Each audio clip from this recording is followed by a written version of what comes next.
Olá pessoal, tudo bem? Se você acha que a eliminação do Brasil foi uma coisa pontual, vem comigo que eu vou te mostrar que desde 2006 a gente já tem uma evidência grave e que isso poderia acontecer, tá bom?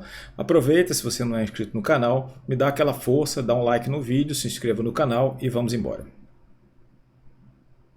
É isso aí, gente. Meu nome é Leslie, sou o dono, digamos assim, desse canal, Leslie Experience, e nós vamos falar um pouquinho sobre essa eliminação do Brasil e as evidências de que isso já poderia acontecer já há muitos anos, tá bom? Você deve estar se perguntando, olhando o meu canal, que eu faço muita análise de futebol americano, e é verdade, eu faço mesmo, eu tenho migrado para o futebol americano, mas eu cresci como todo brasileiro, assistindo futebol. E aí você deve se perguntar, mas se você faz análise de futebol americano, como é que você vai fazer essa análise do futebol? Pois bem, eu vou fazer uma análise do futebol como um esporte.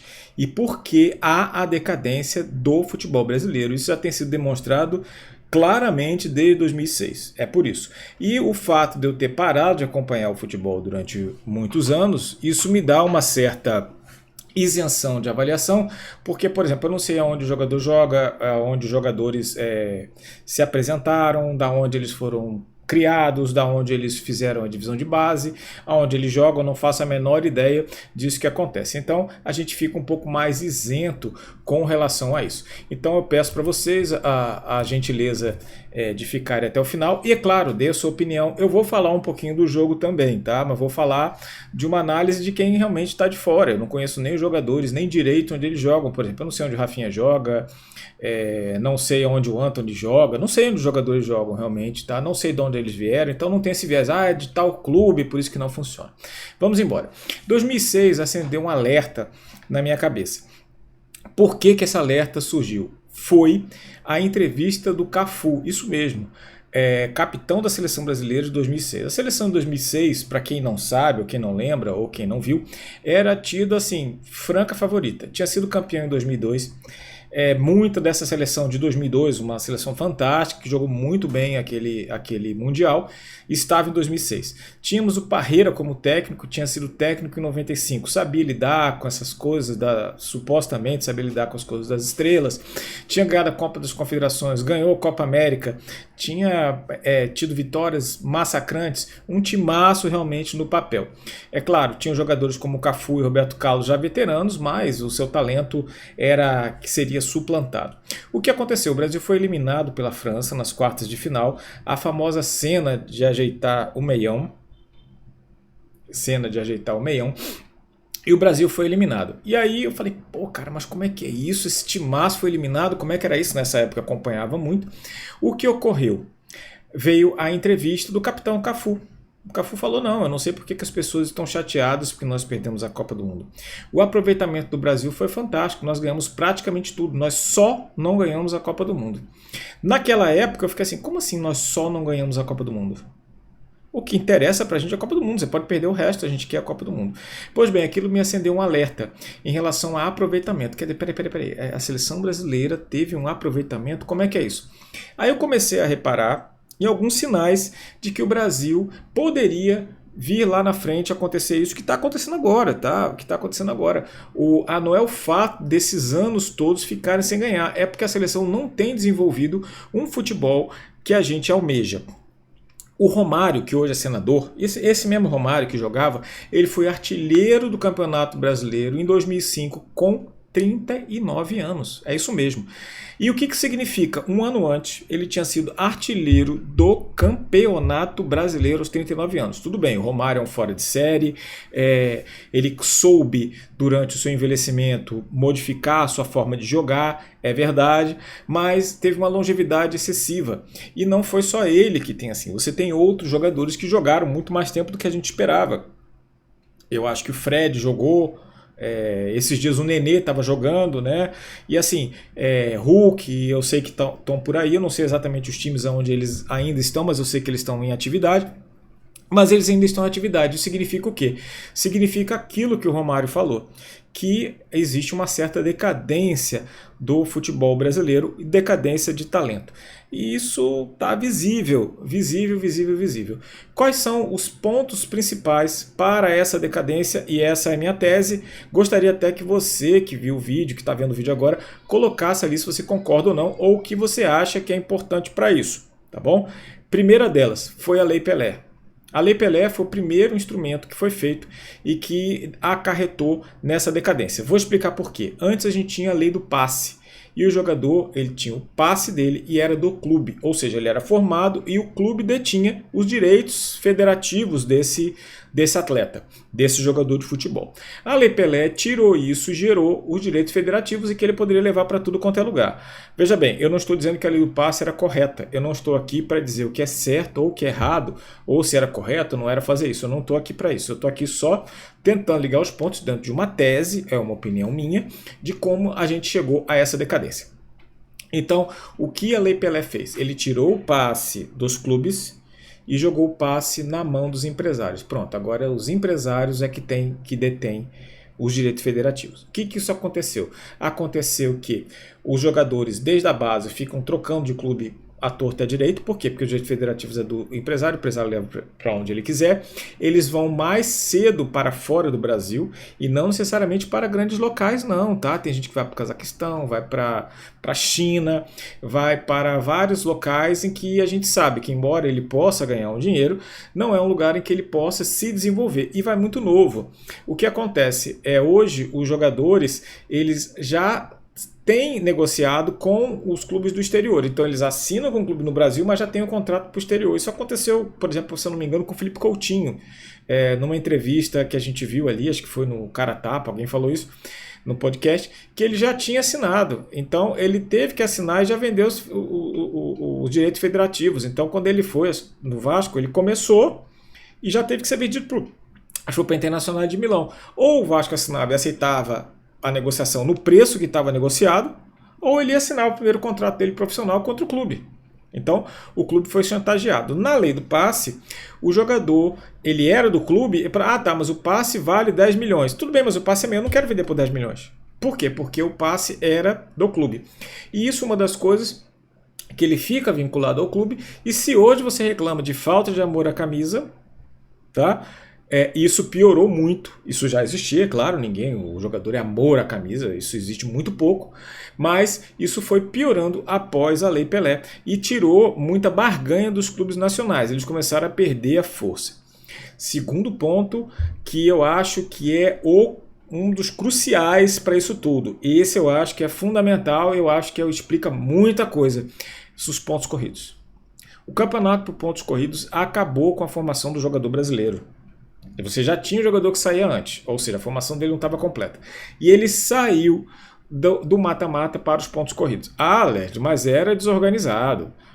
Todo ano você tinha um campeonato com regulamento diferente. Perfeito, concordo, era uma bagunça. Mas era uma bagunça, a gente era pentacampeão e ninguém era tetra. É isso mesmo. Nós tínhamos 5 títulos mundiais e ninguém tinha 4. E os europeus não tinham 4. O que nós fizemos? Nós copiamos a fórmula deles. E o que acontece? O campeonato por pontos corridos, eles têm vários problemas. Eu vou listar rapidamente alguns deles aqui que eu já percebi. Um deles, ele é um campeonato de regularidade. Ele não é um campeonato que o melhor ganha. Isso é relativo, dizer que o melhor ganha. Por que eu digo que é relativo? Porque o Michael Jordan, ele dizia que os playoffs separa o menino dos homens. O que ele queria dizer? Ele queria dizer o seguinte: na temporada regular você pode ter altos e baixos. Quando chega nos playoffs é que a gente vê quem é quem. Tem que ter a postura de jogador, tem que ter estabilidade emocional para decidir e jogos decisivos. Você perdeu, vai para casa. É isso que ele estava dizendo. E o jogador brasileiro, ele era formado assim. Por quê? Porque era mata-mata. Então, desde cedo, ele sabia que ele podia perder. Então, ele perdia um jogo aqui, perdia um jogo decisivo, perdia um pênalti, mas ele ia ganhando aquela estabilidade emocional. Tá? E o campeonato ponto corrido, não. Ele tem que chegar lá e gera a sua como é que eu posso dizer, gera a sua regularidade, joga bem daquele velho, acabou, tá feito. E é basicamente isso que fez a grande diferença. E o campeonato pontos corridos, por ser um campeonato regular, veja bem, regular é inferior a bom, já começa por aí. Mas o jogador brasileiro nunca foi um jogador de regularidade. A gente citou o Romário aqui, que foi artilheiro em 2005 com 39 anos. O Romário nunca foi um jogador que treinava e tinha, claro, embora ele fosse fora de série, ele mantinha sempre uma regularidade relativa. Não era por isso que o Romário jogava, principalmente na Europa. O Romário jogava na Europa porque era um jogador de decisão. No jogo importante ele ia fazer gol. Ele tinha estabilidade emocional, além do talento, que é incomparável, né? Comparável só a pouquíssimos jogadores na história do futebol. Ele tinha estabilidade emocional para fazer a jogada correta no momento correto. Então ele tinha talento e tinha estabilidade emocional. Tem outros jogadores que a gente pode citar com menos talento. O Túlio, por exemplo. O Túlio era um jogador de estabilidade emocional. Ele sabia decidir. O jogo poderia estar difícil, mas se desse uma bola, ele ia fazer o gol e você ia perder o jogo para o Botafogo, como aconteceu várias vezes. E assim, vários jogadores que você pode citar, vocês podem citar vários jogadores ali. Então, na formação do jogador, os pontos corridos acabou. Tornou-se de regularidade. E regularidade, o Paraguai é melhor, o Argentina é melhor, o Uruguai é melhor, sempre foi melhor do que a gente. O jogador brasileiro nunca foi realmente atleta. Ele sempre foi um jogador de futebol, era o cara que gostava de jogar e gostava de fazer gol. E isso passou para os pontos corridos, mudou essa identidade do jogador brasileiro. Ele perdeu essa identidade de decisão. E é por isso que o Neymar deve continuar na seleção, porque ele é o único jogador que consegue, no final das contas, ter estabilidade para jogar um mata-mata hoje no Brasil. Essa que é a realidade. Por quê? Porque a gente perdeu isso. Então, o ponto corridos eu acho que é o principal fator que está relacionado a isso. A outra coisa relacionada aos pontos corridos é porque quem tem mais dinheiro ganha mais. Por quê? Você não precisa manter uma regularidade. Então, para você manter uma regularidade, você tem que ter um plantel, né, que vá mantendo sempre aquele mesmo ritmo. E aí você muda para uma outra coisa que é o objetivo do jogo. É claro que o objetivo do jogo é quem fizer mais gol ganha o jogo. Mas antigamente você pegava os times pegavam e saíam no contra-ataque para tentar fazer gol. Por quê? Porque ele ia ganhar o jogo.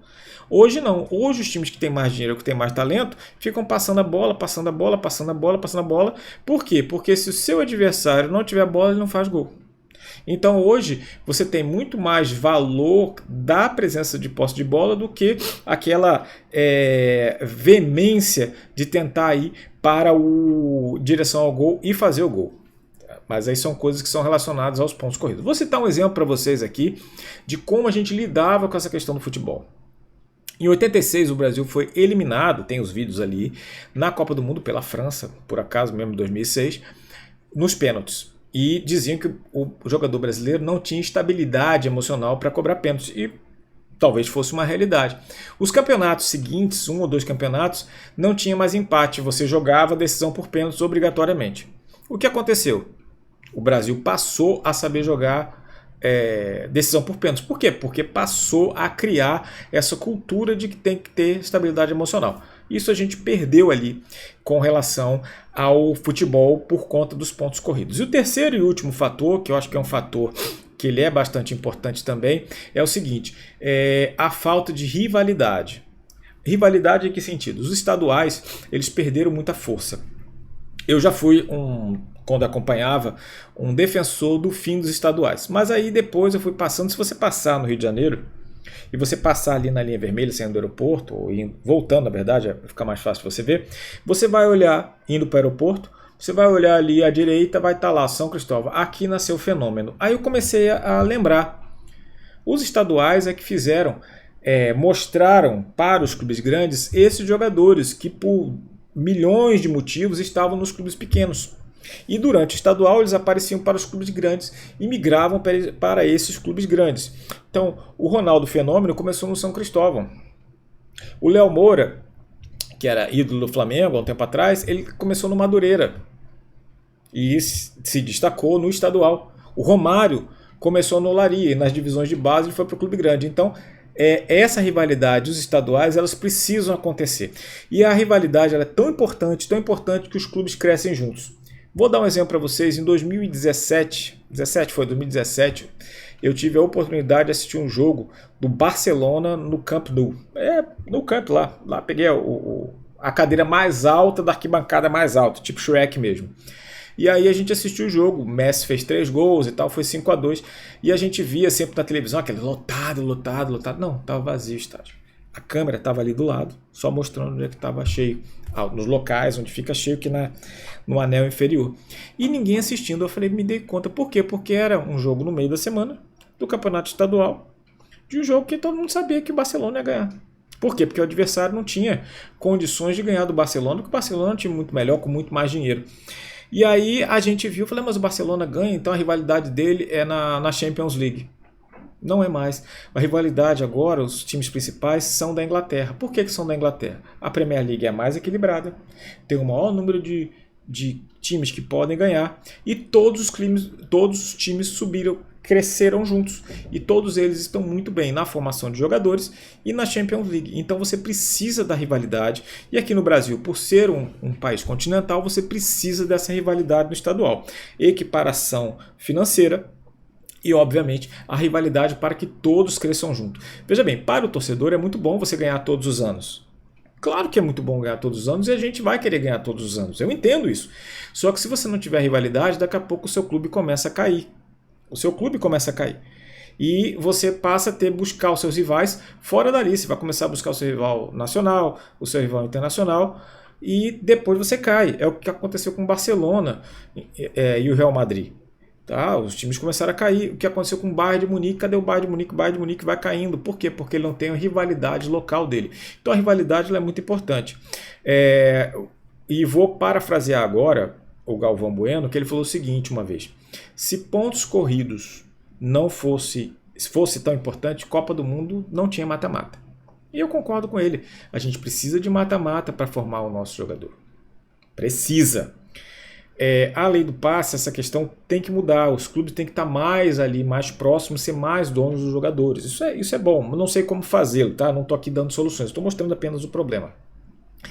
E a terceira solução é rivalidade, pontos corridos e a Lei Pelé. São as 3 coisas que a gente precisa ter. A gente precisa que volte o mata-mata para começar a formar o jogador brasileiro. Não tem jeito.